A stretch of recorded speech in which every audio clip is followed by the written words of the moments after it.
ইরানের নতুন সর্বোচ্চ নেতা মোস্তফা খামেনির প্রতি আনুগত্য ঘোষণা করেছে দেশটির সশস্ত্র বাহিনী ও বিপ্লবী গার্ড বাহিনী আইআরজিসি। রাষ্ট্রীয় গণমাধ্যমে প্রকাশিত এক বিবৃতিতে সামরিক বাহিনী মোস্তফা খামেনিকে ন্যায়পরায়ণ, জ্ঞানবান, ধর্মপ্রাণ ও বিচক্ষণ হিসেবে বর্ণনা করেছে। তারা আরও বলেছে, খামেনিকে নির্বাচিত করার মাধ্যমে অ্যাসেম্বলি অফ এক্সপার্টস বুদ্ধিমত্তার প্রমাণ দিয়েছে, আর এর মাধ্যমেই ইসলামিক রেভলিউশনারি গার্ড কর্পস ও ইরানের নিয়মিত সশস্ত্র বাহিনী নতুন নেতার প্রতি জানালো আনুষ্ঠানিক সমর্থন। সংবাদ মাধ্যম আল জাজিরার প্রতিবেদনে প্রকাশ পেয়েছে এই তথ্য।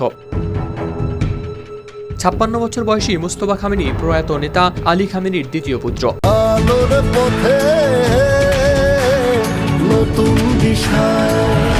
গেল ২৮ ফেব্রুয়ারি ইসরায়েল যুক্তরাষ্ট্র যৌথ আগ্রাসনে আয়াতুল্লাহ আলী খামেনি ছাড়াও তার স্ত্রী, মোস্তফা খামেনির স্ত্রী ও এক বোন নিহত হন। তবে সেদিন মোস্তফা খামেনি হামলাস্থলে উপস্থিত ছিলেন না। ইরানের রাজনৈতিক মহলে দীর্ঘদিন ধরেই মোস্তফা খামেনিকে সম্ভাব্য উত্তরসূরি হিসেবে আলোচনা করা হচ্ছিল। তার বাবা আলী খামেনি প্রায় ৮ বছর ইরানের প্রেসিডেন্ট এবং প্রায় ৩৭ বছর যাবৎ দেশটির সর্বোচ্চ নেতার দায়িত্ব পালন করে গেছেন। বিশ্লেষকদের মতে, সশস্ত্র বাহিনীর এই আনুগত্য ঘোষণার মাধ্যমে নতুন নেতৃত্বের প্রতি ক্ষমতার কেন্দ্রগুলোর সমর্থন আরও দৃঢ় হল।